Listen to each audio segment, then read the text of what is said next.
No dia do casamento da minha filha, eu e meu marido chegamos ao salão de festas com o coração transbordando de emoção.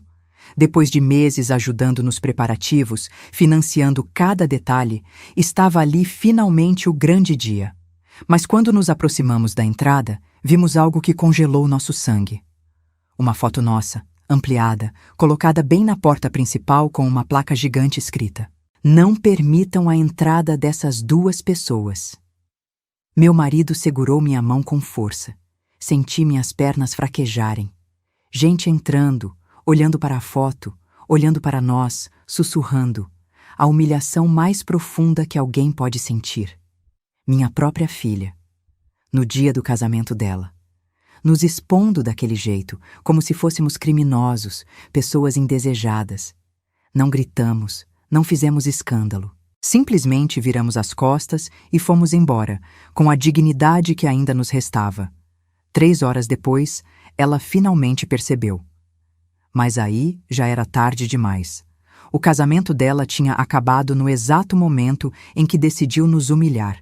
E o que ela não sabia, o que ninguém ali sabia, é que aquela foto na porta não era apenas uma ofensa. Era o maior erro que ela poderia ter cometido. Porque existem coisas que uma mãe perdoa, mas existe um limite, e ela acabava de cruzar esse limite de uma forma que jamais poderia voltar atrás. Segue minha história até o final e comenta de onde você está me ouvindo. Adoro conhecer cada pessoa que acompanha o canal. E não se esquece de se inscrever para mais histórias como essa. Meu nome é Helena, tenho 58 anos. E durante 32 anos da minha vida, eu me dediquei completamente à minha família. Casei jovem, aos 26 anos, com Roberto, um homem trabalhador e honesto. 2 anos depois, nasceu nossa única filha, Mariana. Desde o momento em que ela veio ao mundo, minha vida inteira girou em torno de fazer aquela criança feliz. Roberto trabalhava como gerente em uma empresa de logística em Campinas e eu era professora de matemática em uma escola estadual. Não éramos ricos, mas nunca faltou nada em casa. Mais do que isso, eu sempre fiz questão de que Mariana tivesse tudo que eu não tive. Minha infância foi difícil, criada só por minha mãe depois que meu pai nos abandonou. Eu prometi a mim mesma que minha filha jamais sentiria qualquer tipo de falta. Quando Mariana tinha 8 anos, decidi pedir demissão do meu emprego. Ela estava tendo dificuldades na escola e eu queria estar presente em cada momento. Roberto concordou, mesmo significando apertar o orçamento. Durante 10 anos eu fui mãe em tempo integral. Levava e buscava na escola, ajudava em cada lição de casa, participava de cada reunião, cada festa, cada apresentação. Fiz curso de inglês junto com ela para poder ajudar melhor. Aprendi a tocar violão porque ela quis aprender e as aulas eram caras demais. Aos 18 anos, Mariana passou no vestibular para administração na PUC de Campinas, uma universidade particular caríssima. Roberto e eu vendemos o carro que tínhamos, um Corsa 2008 que estava quitado, para pagar a matrícula e o primeiro semestre. Voltei a trabalhar, agora dando aulas particulares de matemática em casa, para ajudar com as mensalidades. Foram 4 anos e meio acordando às 5 da manhã para dar aula para alunos antes deles irem para a escola e ficando até às 10 da noite com os que vinham depois do trabalho. Durante a faculdade, Mariana conheceu o Tiago, filho de empresários donos de uma rede de farmácias na região. Família com dinheiro, muito dinheiro. No começo fiquei feliz. Tiago parecia educado, tratava minha filha bem, mas aos poucos comecei a perceber mudanças nela. Pequenas coisas. A forma como começou a falar sobre gente simples, com um certo desdém. Como parou de querer almoçar na nossa casa aos domingos, dizendo que a casa da família do Tiago era mais confortável. Um dia, uns 6 meses depois de começarem a namorar, Mariana chegou com sacolas de roupa de marca. Perguntei de onde tinha saído o dinheiro para aquilo. Ela respondeu com uma naturalidade que me assustou. A mãe do Tiago me levou no shopping. Ela disse que eu precisava me vestir melhor se ia frequentar os lugares que eles frequentam.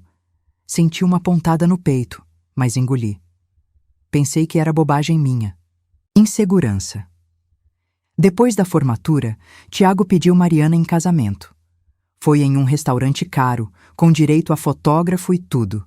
Ela chegou em casa naquela noite radiante, mostrando o anel, um solitário que devia custar mais do que eu ganhava em um ano inteiro. Abracei minha filha, feliz por vê-la feliz, mas com um aperto no coração que eu não conseguia explicar. Os preparativos do casamento começaram imediatamente. Mariana queria tudo perfeito, tudo do melhor.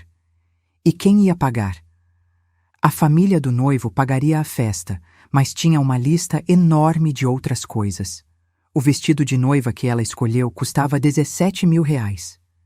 17 mil reais em um vestido que seria usado uma vez. Roberto tentou conversar, sugerir algo mais em conta, mas Mariana chorou. Disse que era o dia mais importante da vida dela, que a gente não se importava com a felicidade dela. Acabamos pagando o vestido. Pegamos um empréstimo no banco.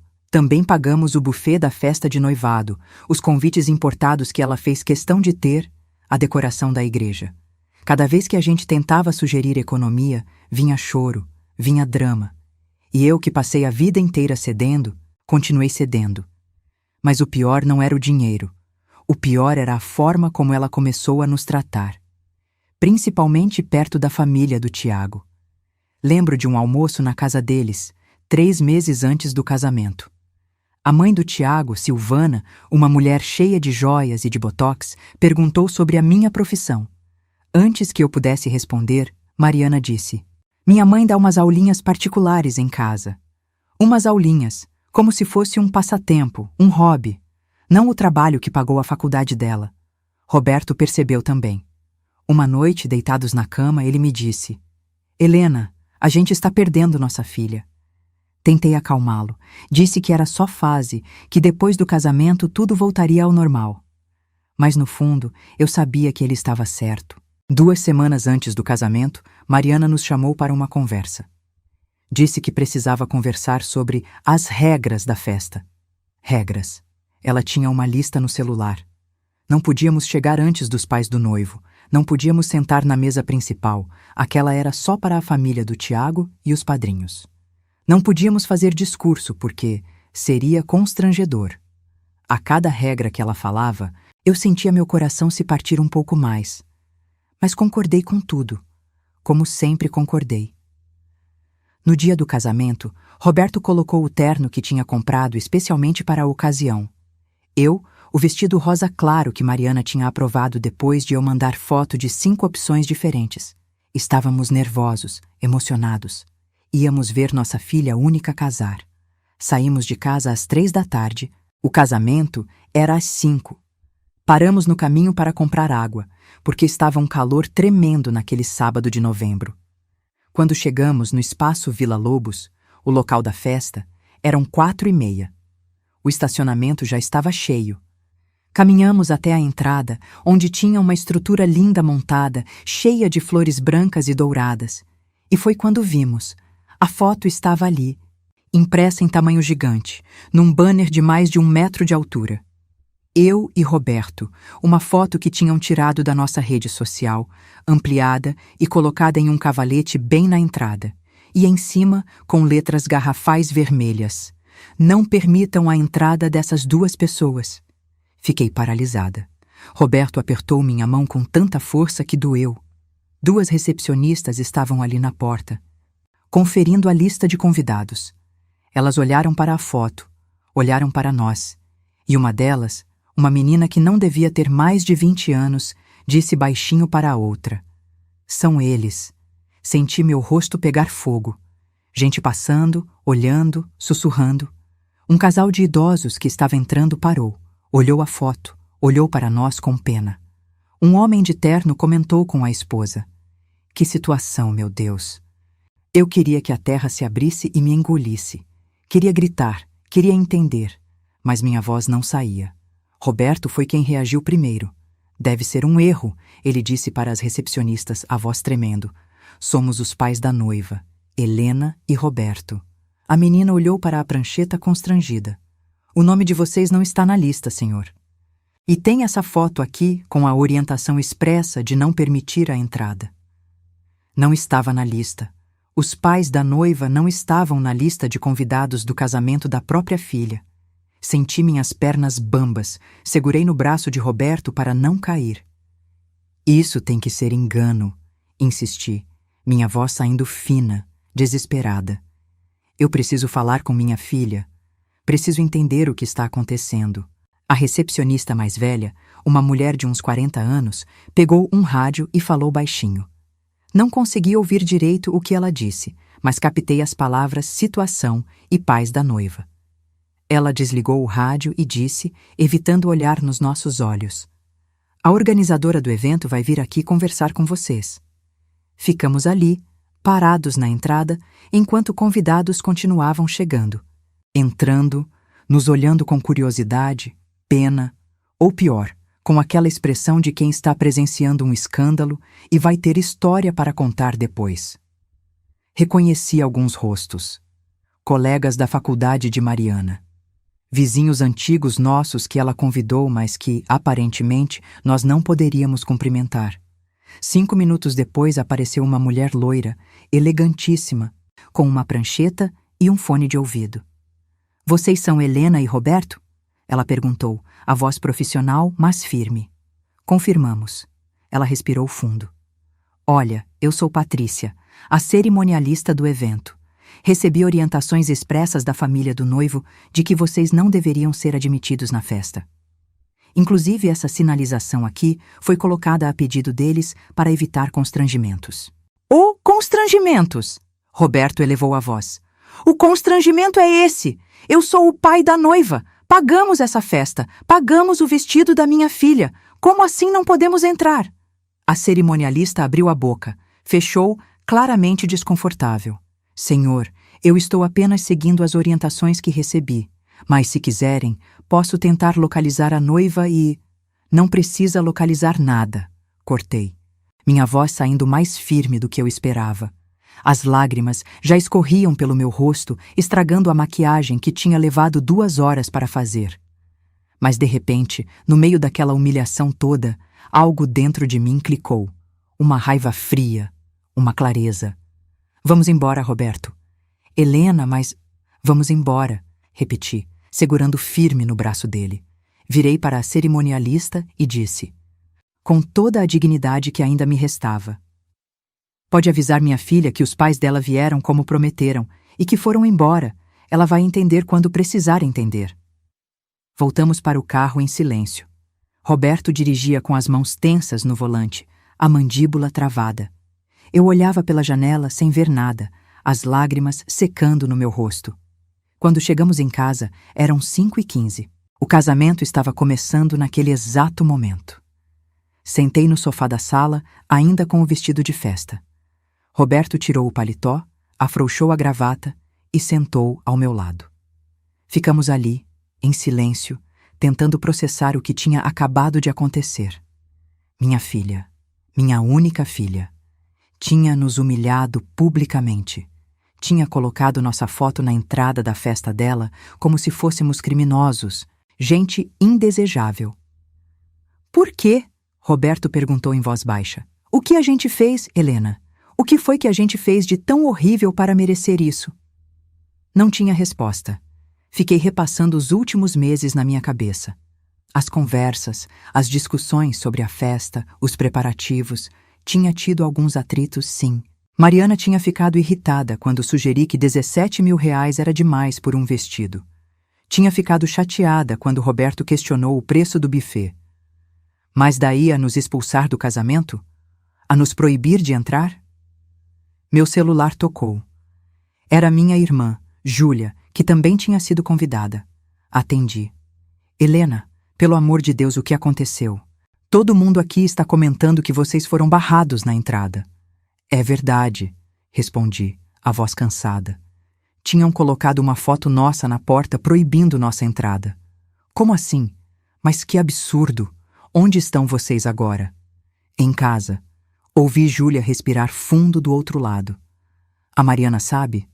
Não sei. Acho que ainda não. Vou sair daqui agora e vou aí. Não, Júlia. Fica. Aproveita a festa. Não estraga seu dia por causa disso. Mas ela já tinha desligado. 20 minutos depois, estava tocando a campainha da nossa casa. Entrou furiosa, ainda com o vestido de festa. Aquilo foi a coisa mais humilhante que eu já vi na minha vida. Como ela pôde fazer isso com vocês? Contei tudo. A foto, a lista, a cerimonialista. Júlia ia ficando cada vez mais revoltada. Eu não acredito. Não acredito que minha sobrinha, que eu vi nascer, seja capaz disso. E a família do Tiago, eles sabem? Segundo a cerimonialista, foi ideia deles. Aquela gente metida. Sempre soube que não prestavam. Mas e a Mariana? Ela concordou com isso? Essa era a pergunta que mais doía. Mariana tinha concordado? Tinha sido ideia dela? Ou simplesmente não se importou o suficiente para impedir? O casamento estava acontecendo naquele momento. A cerimônia devia estar terminando. As pessoas deviam estar indo para o coquetel, tirando fotos, brindando. E os pais da noiva estavam em casa, humilhados, tentando entender onde erraram. Às 7 da noite, meu celular tocou. Número desconhecido. Atendi. Helena, é a Silvana, mãe do Tiago. A voz dela estava controlada, educada demais. Soube que houve um mal-entendido na entrada da festa.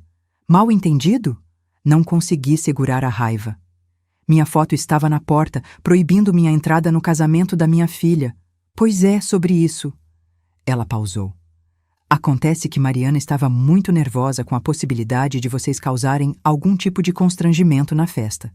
Sabe como é? Aquele assunto sobre dinheiro que vocês ficam trazendo à tona. Assunto sobre dinheiro? A gente pagou metade dessa festa. Exatamente por isso. Vocês ficam lembrando que pagaram, que gastaram, fazendo minha filha se sentir em dívida. Ela só queria um dia tranquilo, sem cobranças. Foi uma medida preventiva. Nada pessoal. Nada pessoal. Ela tinha acabado de dizer que nos proibir de entrar no casamento da nossa filha não era nada pessoal. Mariana sabe o que vocês fizeram? Perguntei, a voz tremendo. Bom, ela concordou que seria melhor evitar estresse desnecessário no dia dela. Mas olha, Helena, o importante é que ela está feliz agora. Sugiro que vocês deem um tempo. Deixem os noivos aproveitarem a lua de mel. E depois conversam com calma. Com certeza tudo se resolve. E desligou. Simplesmente desligou na minha cara. Roberto tinha ouvido tudo. Eu estava com o viva-voz ligado. Ele ficou branco. Ela sabia, sussurrou. Nossa filha sabia e concordou. Às 8h30, Mariana finalmente ligou. Eu estava deitada na cama, no escuro, ainda com o vestido de festa. Vi o nome dela na tela e, pela primeira vez na vida, pensei em não atender. Mas atendi. Mãe, onde vocês estão? A festa já começou e... A gente foi, cortei. A gente foi e foi impedido de entrar. Silêncio do outro lado, um silêncio longo, pesado. Depois, isso. Isso. Como se fosse um detalhe menor, uma bobagem. Mariana, minha voz saiu firme, fria, uma voz que eu não reconheci como minha. Você colocou uma foto nossa na entrada proibindo nossa entrada no seu casamento. Mãe, não foi bem assim. Eu só queria um dia tranquilo, sem drama, sem vocês ficarem me cobrando sobre dinheiro na frente dos convidados do Tiago. A gente nunca te cobrou nada. Vocês vivem lembrando que pagaram minha faculdade, que pagaram o vestido, que fizeram isso e aquilo. Eu queria um dia só meu, sem peso na consciência. Peso na consciência? Repeti, incrédula. Mariana, a gente é seu pai e sua mãe. A gente tem o direito de estar no seu casamento. Vocês têm o direito de me respeitar também. De respeitar que era o meu dia. Seu dia, respirei fundo, sentindo algo se partir definitivamente dentro de mim. Tudo bem, Mariana. Foi seu dia. Aproveita. Aproveita muito. E não se preocupa com a gente. A gente não vai mais atrapalhar. Mãe não precisa ser dramática. Desliguei. Simplesmente desliguei. E desliguei o celular em seguida. Roberto entrou no quarto nesse momento e me olhou. E agora? Agora nada, respondi. A gente segue em frente. Mas por dentro, eu sabia que nada seria como antes. Minha filha tinha feito uma escolha. E eu também precisava fazer a minha. Passei a noite inteira acordada.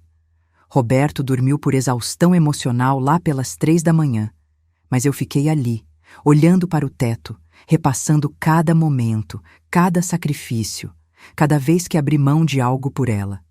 E quanto mais eu pensava, mais uma raiva fria ia tomando conta de mim. Não era uma raiva explosiva, era algo diferente. Era uma clareza gelada. No domingo de manhã, Mariana e Tiago pegariam o voo para a lua de mel. Maldivas. 15 dias em um resort que custava $1.000 a diária. Presente de casamento dos pais do Tiago, é claro. Eu sabia que ela não ligaria. E não ligou. Minha irmã Júlia mandou mensagem dizendo que tinha tentado conversar com Mariana na festa, mas que ela simplesmente disse que eu estava sendo dramática como sempre.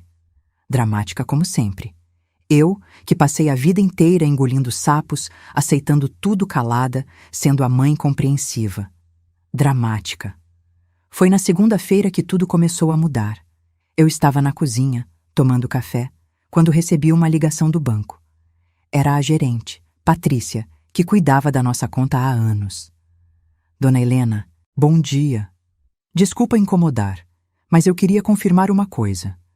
A senhora autorizou um empréstimo de R$45 mil em nome da senhora na última sexta-feira? R$45 mil. Senti meu coração disparar. Não autorizei empréstimo nenhum. Tem certeza? Porque foi aprovado e o dinheiro já foi transferido para a conta da sua filha, Mariana dos Santos Silva. Fiquei em silêncio, processando. Mariana tinha feito um empréstimo em meu nome, sem me avisar, sem pedir autorização. Na véspera do casamento dela, enquanto eu estava me arrumando para ir à festa onde seria humilhada, ela estava fazendo um empréstimo fraudulento em meu nome. Patrícia, isso é fraude. Eu não autorizei nada. Dona Helena, a documentação está toda correta. Tem até assinatura digital confirmada pelo aplicativo do banco. Que aplicativo? Eu nem tenho aplicativo do banco. Aí caiu a ficha. Mariana tinha acesso ao meu celular. Sabia todas as minhas senhas. Quantas vezes eu pedi para ela me ajudar a resolver coisas no banco porque eu não entendia bem de tecnologia? Ela tinha instalado o aplicativo, tinha cadastrado minha digital, tinha acesso a tudo. Patrícia, eu preciso ir aí agora. Cheguei no banco às 9h30 da manhã. Patrícia me mostrou toda a documentação. O empréstimo tinha sido feito na sexta-feira às 11 da manhã. Mariana tinha usado meu CPF, meu RG, tinha confirmado tudo pelo aplicativo que eu nem sabia que existia no meu celular. E o dinheiro tinha ido direto para a conta dela. O que eu faço? Perguntei, sentindo uma mistura de raiva e traição que me sufocava. A senhora pode registrar um boletim de ocorrência por fraude, mas como é sua filha e ela tinha acesso às suas senhas. Vai ser difícil provar, eu sei. Completei. Respirei fundo. Tudo bem. Eu vou pensar no que fazer. Saí do banco atordoada. R$45 mil. Um empréstimo que eu levaria anos para pagar. Com juros absurdos. E ela tinha feito isso. Tinha roubado de mim. Não tinha outra palavra. Era roubo. Cheguei em casa e Roberto estava na sala, no computador. Helena, você precisa ver uma coisa, ele disse, a voz estranha. Aproximei. Ele tinha aberto o Facebook e estava na página de Mariana. Ela tinha postado dezenas de fotos do casamento. A festa estava linda mesmo, eu tinha que admitir. Tudo perfeito, tudo impecável.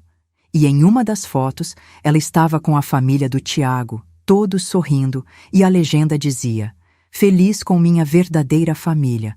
Obrigada, sogros queridos, por esse dia perfeito. Minha verdadeira família."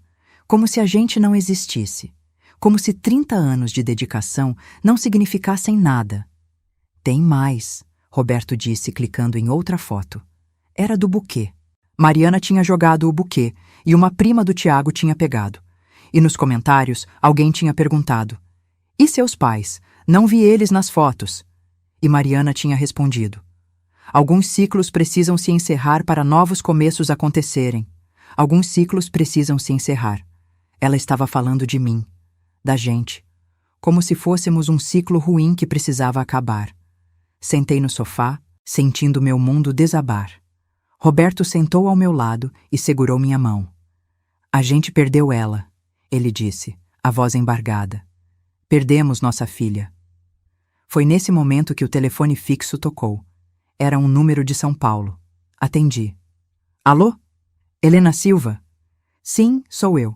Bom dia, meu nome é Dr. Henrique Moraes. Sou advogado. Estou ligando em relação à herança da senhora Judite Almeida Silva. Fiquei confusa. Judite Almeida Silva. Esse nome. Minha tia Judite? Exatamente. A senhora é sobrinha dela, correto? Sou sim, mas faz anos que não tenho contato. Ela morava no interior de São Paulo, em Franca. Sim, infelizmente a senhora Judite faleceu há 3 meses, e no testamento dela a senhora foi citada como única herdeira. Senti o mundo parar. Tia Judite. A irmã mais velha da minha mãe. Uma mulher rígida, de poucas palavras, que eu via talvez uma vez por ano quando criança. Depois que minha mãe morreu, há 15 anos, perdi totalmente o contato com ela. Herdeira? Repeti, incrédula. Sim. A senhora Judith não teve filhos e deixou todo o patrimônio dela para a senhora. Gostaria de marcar uma reunião para discutirmos os detalhes? Que patrimônio? Prefiro conversar pessoalmente sobre os valores e bens. Mas posso adiantar que é substancial. Quando a senhora pode vir a São Paulo? Marquei para a quinta-feira. Desliguei o telefone e fiquei olhando para o nada. Roberto estava me olhando confuso. O que foi isso? Contei. Ele ficou tão chocado quanto eu. Tia Judite tinha morrido e tinha deixado uma herança para mim. Não fazia o menor sentido. A gente mal se falava. Você acha que é verdade? Roberto perguntou. Não pode ser golpe? Vou descobrir, respondi. Passei os próximos dias pesquisando.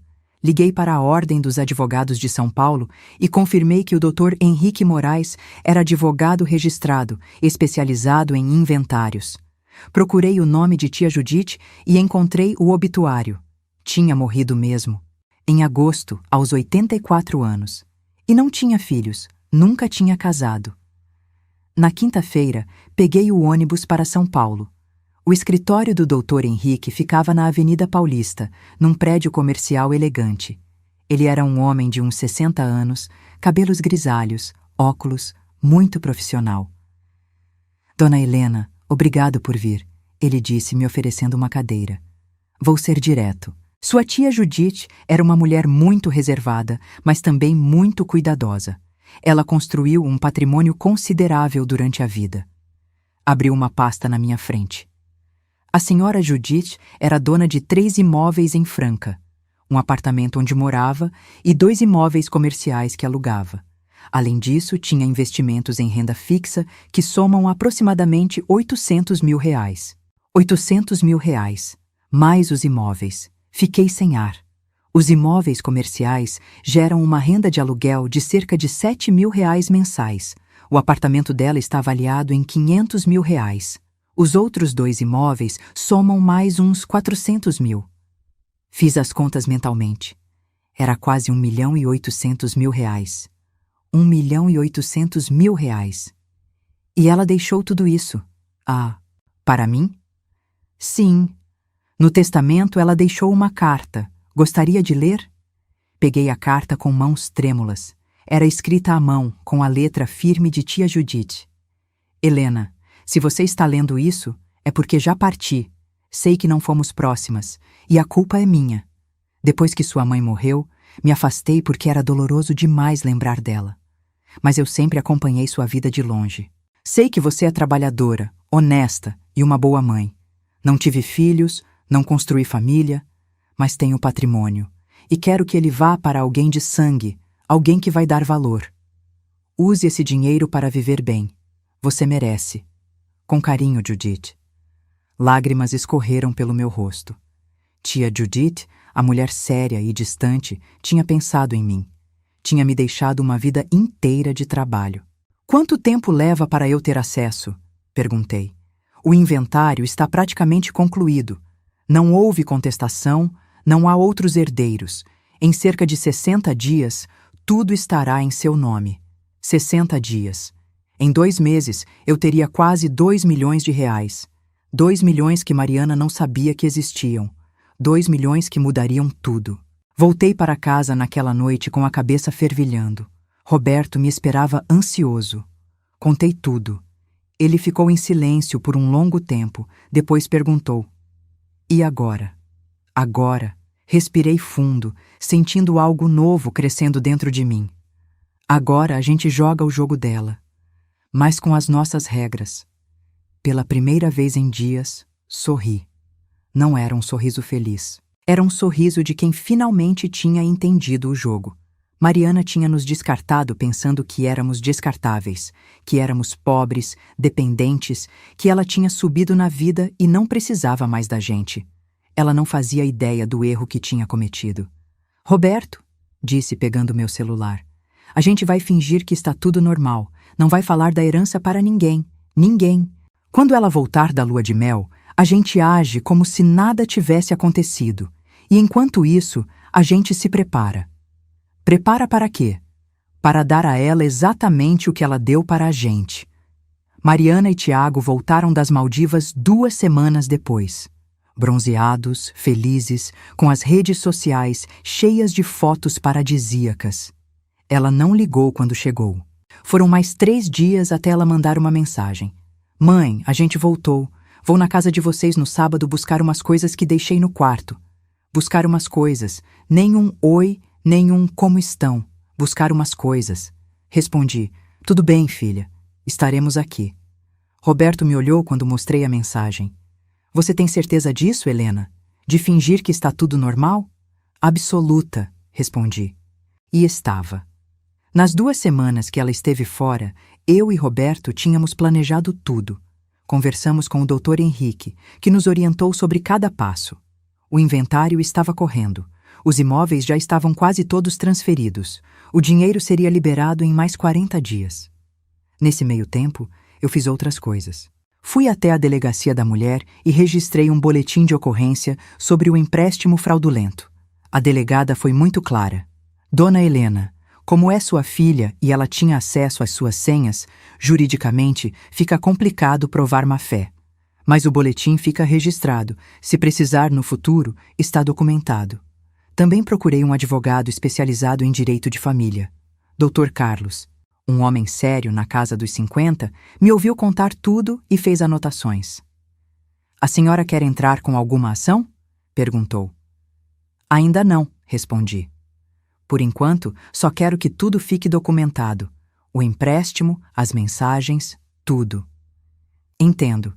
E quanto à herança?" "Sobre isso, absoluto sigilo. Ninguém pode saber." Ele concordou. Fizemos um contrato de prestação de serviços, mas tudo discreto. Eu estava construindo meu caso, tijolo por tijolo, sem alarde. Nesse sábado, Mariana chegou às 11 da manhã. Estava com Tiago. Os dois entraram como se nada tivesse acontecido. Ela me deu um beijinho no rosto, daqueles mecânicos, sem afeto. "Oi, mãe. Oi, pai." "Oi, filha", respondi, mantendo meu tom normal. "Como foram as Maldivas?" "Maravilhosas", ela respondeu. Já indo em direção ao quarto que tinha sido dela. "Um sonho. O Tiago me deu de presente um mergulho com tubarões-baleia. Foi incrível." Tiago ficou na sala comigo e Roberto. Ele estava diferente, mais à vontade, como se agora que tinha se casado com Mariana, não precisasse mais fingir educação. "E aí, seu Roberto, como vão as coisas?" "Vão bem", Roberto respondeu seco. "Que bom, porque olha, a gente queria conversar com vocês sobre uma coisa." Ele sentou no sofá sem ser convidado. "A Mariana e eu estamos pensando em comprar um apartamento maior. Sabe como é? Para começar a família direito. E a gente pensou que vocês poderiam ajudar com a entrada." Fiquei em silêncio, só olhando para ele. A audácia daquele homem. Tinham nos proibido de entrar no casamento. Mariana tinha roubado 45 mil reais da gente. E agora queriam mais dinheiro? "Quanto seria essa entrada?" perguntei, mantendo minha voz calma. "Uns 100 mil. O apartamento é na Pinheiros, região nobre, sabe? Mas é um investimento bom. Vocês estariam ajudando a gente a começar a vida." R$ 100.000, repeti. E de onde vocês acham que a gente tiraria R$ 100.000? Tiago deu de ombros. Sei lá, empréstimo, financiamento. Vocês são os pais dela, né? Pais ajudam os filhos. Nesse momento, Mariana voltou da sala com 2 caixas de coisas. Achou o que precisava? Perguntei. Achei. Umas roupas velhas e uns livros da faculdade. Ela olhou para Tiago. Você contou para eles? Contei. Ela se virou para mim. E então? Vocês vão ajudar? Respirei fundo. Cada fibra do meu ser queria explodir, gritar, jogar na cara dela tudo o que tinha feito. Mas me contive. Mariana, a gente não tem R$ 100.000. Vocês podem conseguir, podem pegar emprestado. Como vocês pegaram emprestado em meu nome sem me avisar? Deixei escapar. Ela teve a decência de parecer constrangida por 2 segundos. Mãe, era uma emergência. A gente precisava fechar uns fornecedores de última hora para o casamento. R$ 45.000 que eu vou ter que pagar, Mariana, com juros. Vocês vão conseguir pagar. Não sejam dramáticos. Ela pegou as caixas. Sobre o apartamento, pensem com carinho, tá? Seria bom para todo mundo. E saíram. Simplesmente saíram, deixando o pedido de R$ 100.000 no ar como se fosse algo razoável. Quando a porta fechou, Roberto olhou para mim. Eu quero matar essa menina. Calma. Segurei a mão dele. Deixa ela pensar que a gente é trouxa. Deixa ela pensar que tem controle. Nos dias seguintes, Mariana começou a mandar mensagens frequentes, sempre pedindo coisas. Mãe, você pode ficar com o Thor na semana que vem? A gente vai viajar. Thor era o Golden Retriever deles. Mãe, você tem aquela receita de bolo de cenoura? A sogra do Tiago quer. Pai, você pode vir aqui em casa consertar a torneira da cozinha? Tá pingando. Toda mensagem era uma ordem disfarçada de pedido. E eu respondia tudo com cordialidade. Claro, filha. Mando a receita sim. Roberto até foi lá consertar a torneira, mesmo eu implorando para ele não ir. Tenho que ir, ele disse. Se a gente mudar o comportamento agora, ela vai desconfiar. Enquanto isso, por baixo dos panos, eu me movia. Transferi todas as minhas economias para uma conta nova, em outro banco, que Mariana não conhecia. Mudei todas as senhas do meu celular, do meu e-mail, de tudo. Retirei o aplicativo do banco que ela tinha instalado, sem eu saber. Bloqueei o acesso dela a qualquer coisa minha. Doutor. Henrique me ligou na 3ª semana de outubro. Dona Helena, tenho boas notícias. O inventário foi concluído. Todos os bens estão oficialmente em seu nome agora. Os imóveis, os investimentos, tudo. Senti meu coração disparar. Mesmo? Já? Sim. Os documentos já foram registrados.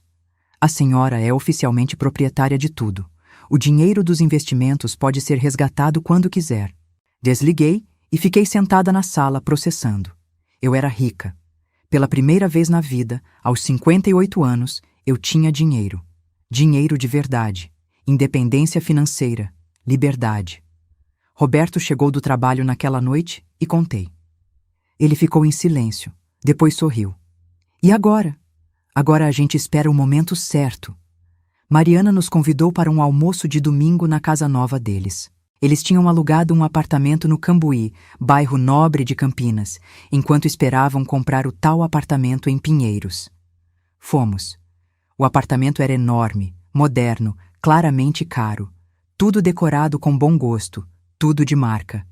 Durante o almoço, Silvana e Rogério, os pais do Tiago, também estavam lá.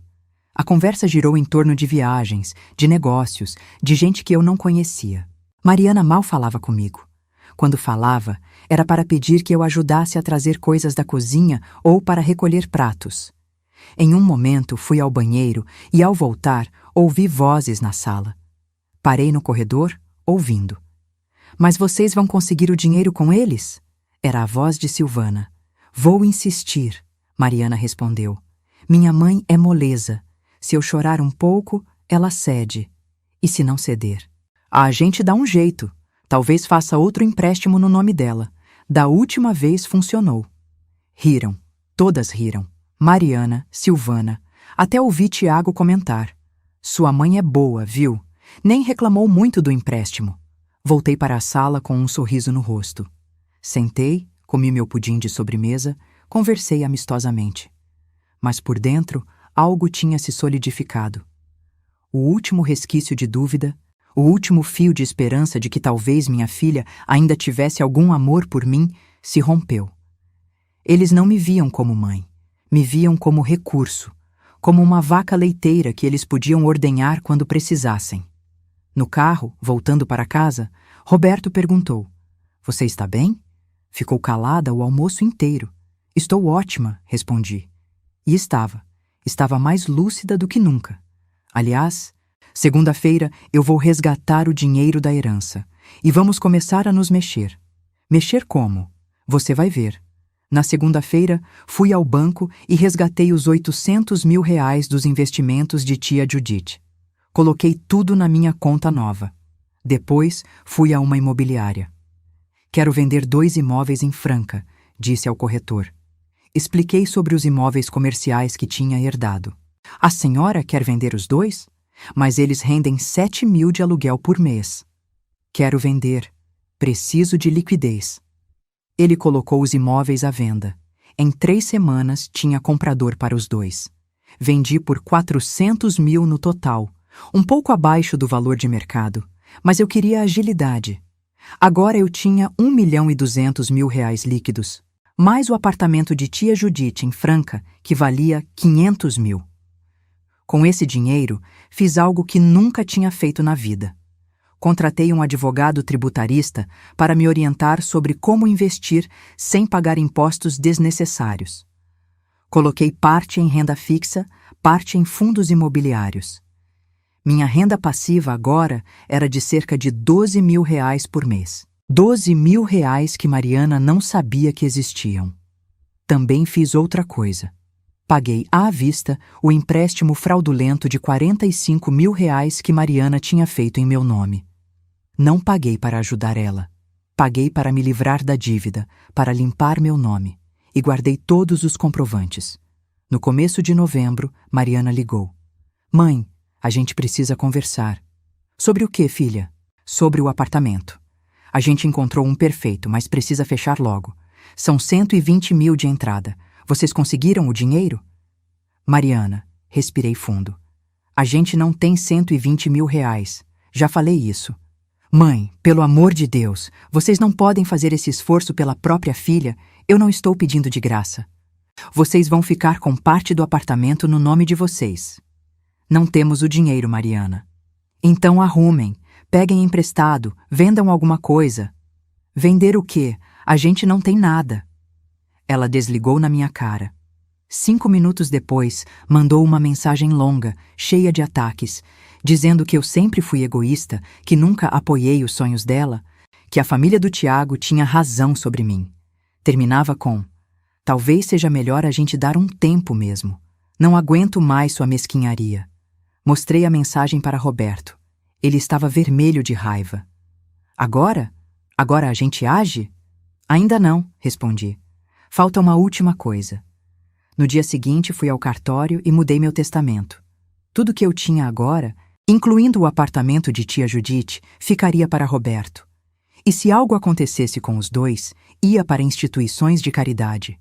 Mariana não herdaria 1 centavo. Fiz questão de colocar uma cláusula específica. Deserdação expressa de minha filha Mariana dos Santos Silva pelos motivos de ingratidão e indignidade.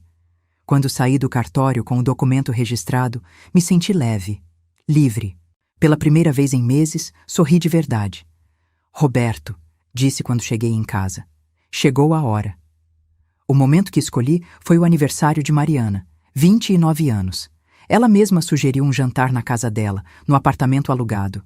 "Só a família", ela disse no telefone. E eu sabia exatamente o que isso significava. A família do Tiago estaria lá. Nós seríamos os empregados. Mas dessa vez, eu tinha outros planos. Cheguei no apartamento às 7 da noite de um sábado, primeira semana de dezembro. Roberto estava ao meu lado, tenso, mas confiante. Tínhamos ensaiado tudo. Na minha bolsa, uma pasta com documentos. Na pasta, toda a verdade. Mariana abriu a porta com um sorriso forçado. Oi, mãe. Oi, pai. Entram. Estava linda, tinha que admitir. Vestido azul, cabelo preso, maquiagem perfeita. A casa estava cheia. Silvana e Rogério na sala, mais uns 10 amigos do casal, todos elegantes, todos da mesma classe social alta. Helena! Roberto! Silvana veio cumprimentar com aquele ar de superioridade. Que bom que vieram. Mariana estava achando que vocês não viriam. Por que não viríamos? Respondi sorrindo. É aniversário da nossa filha. Sentamos onde nos indicaram, praticamente na ponta da mesa, longe do centro da ação. O jantar foi servido por uma empresa de buffet. Comida cara, vinho importado, conversas sobre viagens e investimentos. Mariana ria alto, contava histórias das Maldivas, mostrava fotos. Em nenhum momento me incluiu nas conversas. Depois da sobremesa, na hora do parabéns, Mariana apagou as velas e Tiago fez um brinde. A minha esposa linda, que me completa. E a família que ganhei com esse casamento, que me acolheu como filho. Olhou para os pais dele, nem olhou para nós. Foi quando me levantei. Mariana, eu também gostaria de fazer um brinde. A sala ficou em silêncio. Mariana me olhou, surpresa. Mãe, não precisa. Preciso sim, sorri. Peguei uma taça de vinho.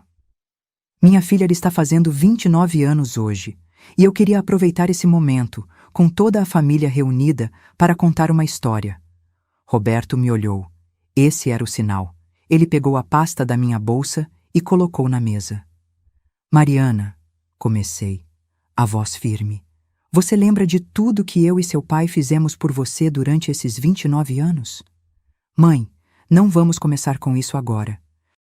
Não vou fazer discurso vitimista, pode ficar tranquila. Só quero refrescar a memória de todo mundo aqui. Olhei ao redor da sala. Todos me observavam, curiosos.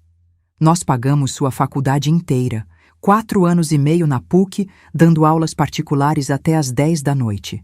Pagamos seu vestido de noiva, 17 mil reais. Pagamos o buffet da festa de noivado. Pagamos os convites do casamento. No total, investimos na sua felicidade, ao longo desses anos, cerca de 230 mil reais. A sala estava em silêncio absoluto agora. Mariana ficou vermelha. Mãe, que absurdo! Você prometeu que nunca ia ficar jogando isso na minha cara. Não estou jogando nada. Estou apenas contextualizando. Peguei o primeiro documento da pasta. Porque no dia do seu casamento, dia 16 de novembro, você colocou uma foto minha e do seu pai na entrada da festa com uma placa proibindo nossa entrada. Ouvi alguns sussurros na sala. Os amigos de Mariana se entreolharam. Ela empalideceu. Foi um mal-entendido. Não foi. Tem foto. Tem testemunhas. A cerimonialista confirmou que foi ordem expressa da família do noivo. Olhei para Silvana, que desviou os olhos. E você concordou, Mariana. Sua mãe me ligou no mesmo dia e confirmou. Helena, vamos conversar isso em particular. Silvana tentou intervir. Não. Vamos conversar aqui, na frente de todo mundo. Afinal, a humilhação foi pública, a verdade também vai ser. Peguei outro documento. 3 dias antes do casamento, no dia 13 de novembro, você fez um empréstimo de 45 mil reais em meu nome, sem me avisar, sem pedir autorização. Usou meu CPF, meu RG e o aplicativo do banco que você instalou no meu celular, sem eu saber. Mariana ficou branca. Tiago levantou. Espera aí, isso é acusação grave. É fraude, cortei. Tenho o boletim de ocorrência registrado na delegacia. Tenho todos os comprovantes do banco. E tenho o comprovante de que eu paguei esse empréstimo, integral, do meu bolso, para limpar meu nome. Coloquei os documentos na mesa. Roberto distribuiu cópias para alguns convidados que estavam próximos. Todos começaram a ler, horrorizados. Depois do casamento, continuei, minha voz cada vez mais firme. Você me pediu 100 mil reais para dar de entrada em um apartamento. Quando eu disse que não tinha, você me mandou conseguir. Pega emprestado, você disse. Como você tinha feito em meu nome, sem eu saber? Mãe, chega! Mariana gritou, lágrimas escorrendo. Chega! Você está fazendo um escândalo no meu aniversário. Ainda não terminei. Peguei meu celular e coloquei para tocar no volume alto. Era a gravação de uma conversa. A voz de Mariana ecoou pela sala. Minha mãe é moleza. Se eu chorar um pouco, ela cede. A gente dá um jeito. Talvez faça outro empréstimo no nome dela. Da última vez funcionou. O silêncio na sala era sepulcral. Mariana estava em choque, olhando para o celular, depois para mim. Você me gravou? Não, eu ouvi. Estava no corredor do seu apartamento no almoço de domingo, dia 20 de outubro. Você, Silvana e Tiago, rindo de como eu era trouxa, de como era fácil me manipular. Tiago tentou falar. Isso foi tirado de contexto. Silêncio. Roberto se levantou, a voz trovejando. Você calado.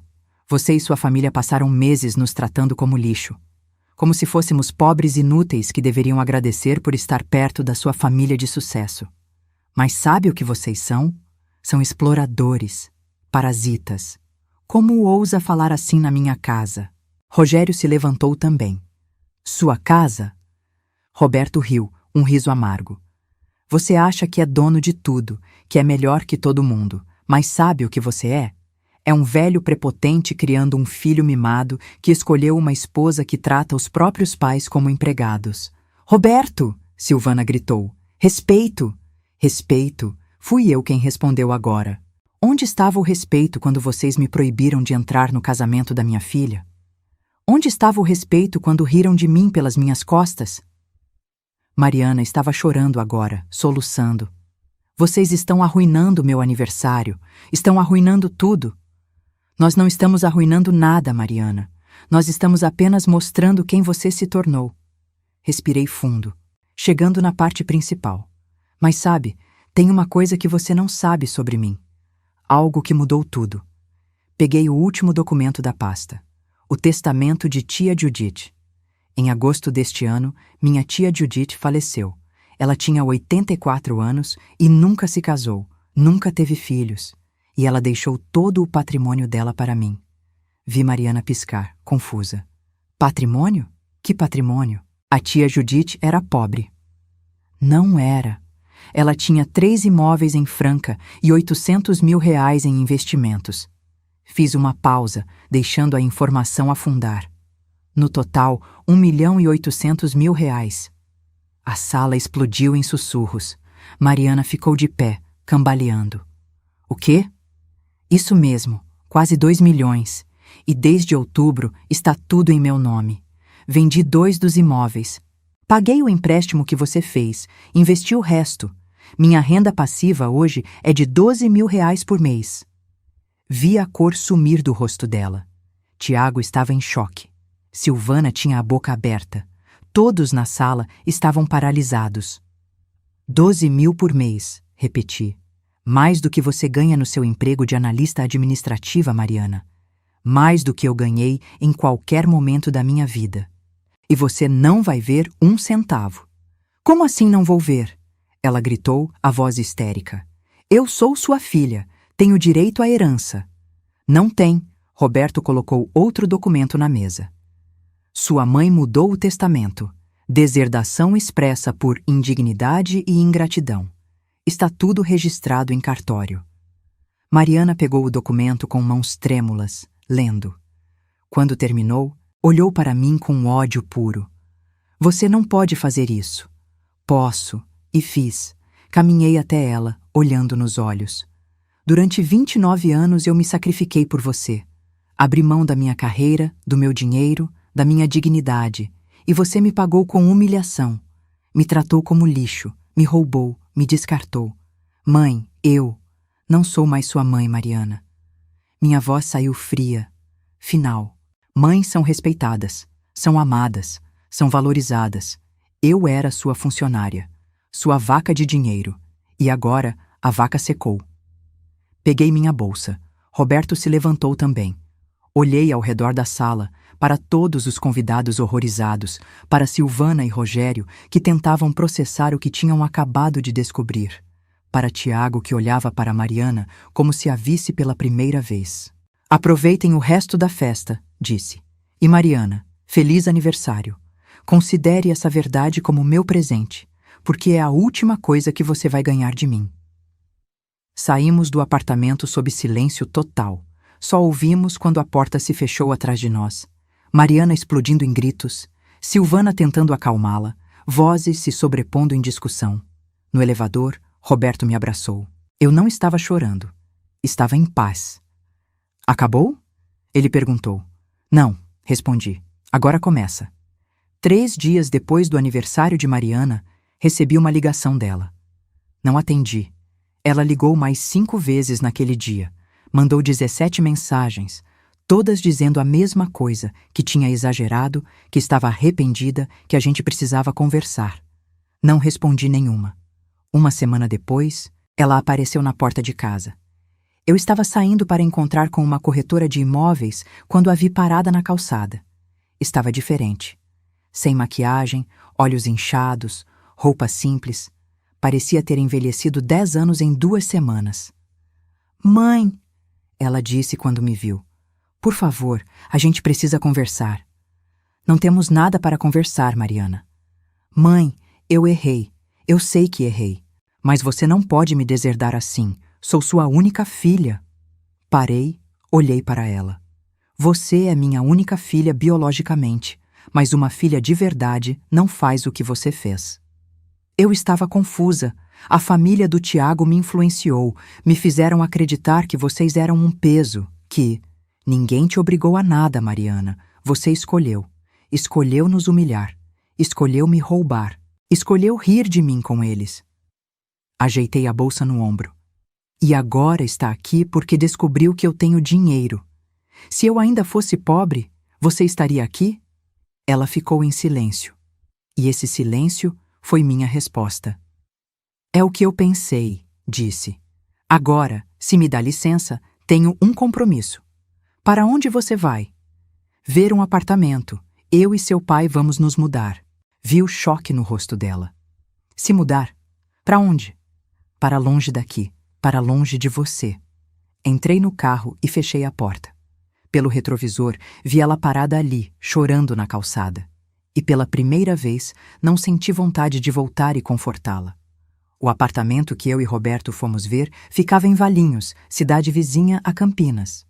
Um condomínio fechado, segurança 24 horas, área de lazer completa, 3 quartos, 2 vagas, varanda com churrasqueira. Estava mobiliado, pronto para morar. O preço era R$450 mil. Compramos, disse para a corretora. À vista. Roberto me olhou, sorrindo. Assinamos a proposta naquele mesmo dia. 2 semanas depois, estávamos mudando. Contratei uma empresa para fazer tudo. Não quis levar muita coisa da casa antiga, só o essencial. O resto, doei. Queria começar do zero. Vida nova, casa nova, tudo novo. Mariana tentou ir na nossa casa antiga no dia da mudança, mas já tínhamos saído. Ela descobriu nosso novo endereço, não sei como, e foi até lá. Mas o condomínio não deixou ela entrar. Tínhamos dado ordem expressa na portaria. Mariana dos Santos Silva está proibida de entrar. Ela me mandou mensagens furiosas. Dizia que eu era cruel, desumana, que estava exagerando. Depois mudou de tom, voltou a pedir perdão, a dizer que ia mudar. Bloqueei o número dela. Foi Roberto quem me contou o que estava acontecendo. Júlia, minha irmã, ainda tinha contato com Mariana e passava informações. O casamento dela estava em crise. Tiago tinha descoberto sobre o empréstimo fraudulento que ela fez em meu nome e ficou furioso. Os pais dele, Silvana e Rogério, também ficaram horrorizados quando descobriram toda a verdade no aniversário. Estavam pressionando Tiago a anular o casamento. Ela está sozinha, Júlia me disse ao telefone, a voz preocupada. Helena, ela é sua filha. Você não pode abandonar ela assim. Ela me abandonou primeiro, Júlia. Quando colocou minha foto na porta do casamento dela, ela me abandonou. Mas você é a mãe. Ser mãe não significa ser capacho. Durante 29 anos, eu engoli sapo atrás de sapo. Aceitei desrespeito, aceitei ingratidão, sempre esperando que ela mudasse. Ela não mudou, ela piorou. E só está arrependida agora porque descobriu que eu tenho dinheiro. Júlia ficou em silêncio. Depois suspirou. Eu entendo, mas tenha cuidado para não se arrepender depois. Pensei muito sobre isso. Seria arrependimento ou seria culpa? A culpa que nos ensinam a sentir quando colocamos limites, quando dizemos não, quando nos priorizamos. Decidi que não ia carregar isso. Tinha carregado peso demais durante tempo demais. Em janeiro, fiz algo que sempre quis fazer, mas nunca tive dinheiro. Viajei. Eu e Roberto fomos para o Nordeste. Ficamos 15 dias entre Bahia e Pernambuco. Conhecemos praias paradisíacas, comemos em restaurantes à beira-mar, nos hospedamos em pousadas charmosas. Gastei dinheiro sem culpa pela primeira vez na vida. Em fevereiro, matriculei no curso que sempre sonhei fazer. Mestrado em Educação Matemática na Unicamp. Aos 58 anos, voltei a estudar. Não porque precisava, mas porque queria. Em março, Roberto pediu demissão do emprego. Vamos empreender, ele disse. Vamos abrir aquela loja de artigos esportivos que eu sempre quis. E abrimos. Com o dinheiro da herança, alugamos um ponto comercial, compramos estoque, contratamos funcionários.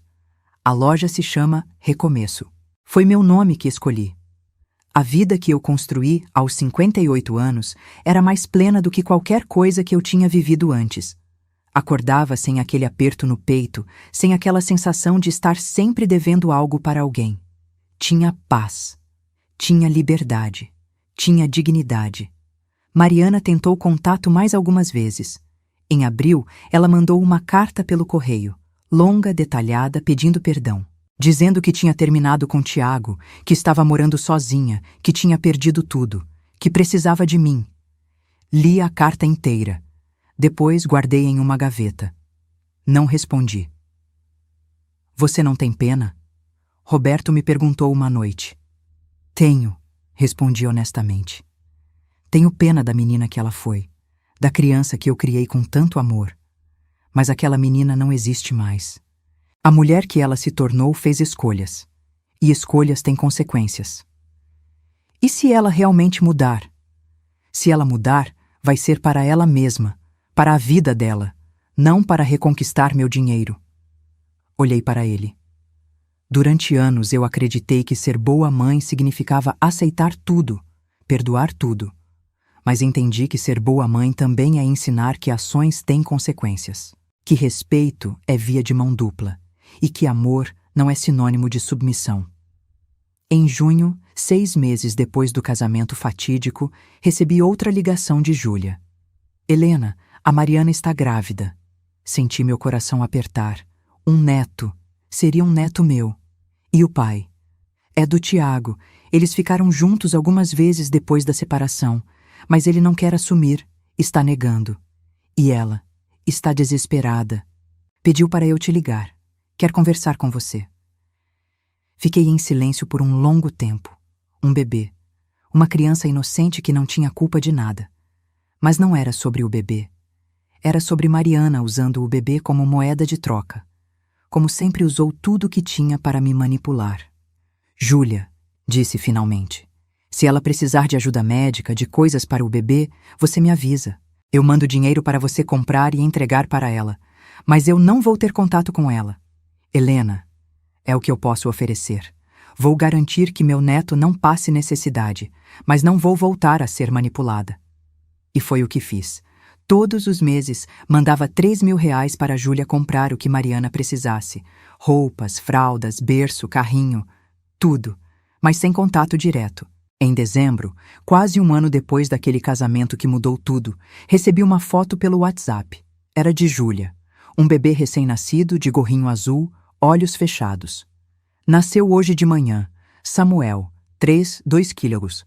Está saudável. Mariana perguntou se você quer conhecer. Olhei para a foto por um longo tempo. Era meu neto, meu sangue. Mas conhecer significava abrir uma porta que eu tinha fechado por motivos muito dolorosos. Ainda não, respondi. Talvez um dia, mas ainda não. Hoje, quando me perguntam se eu me arrependo, se não sinto falta da minha filha, eu respondo com honestidade. Sinto. Sinto falta da filha que eu imaginei ter, da relação que eu sonhei construir. mas não sinto falta de ser desrespeitada, de ser usada, de ser tratada como recurso descartável. Aprendi que o amor de mãe não precisa ser incondicional quando se torna abusivo. Que estabelecer limites não é crueldade, é sobrevivência. E que, às vezes, o maior ato de amor que podemos fazer por nós mesmos é escolher nossa própria paz. Tenho 59 anos agora. Tenho uma vida confortável, um casamento sólido, projetos que me realizam. Acordo todos os dias grata pela tia Judith, que me deu não apenas uma herança financeira, mas a possibilidade de recomeçar, de me escolher, de viver com dignidade.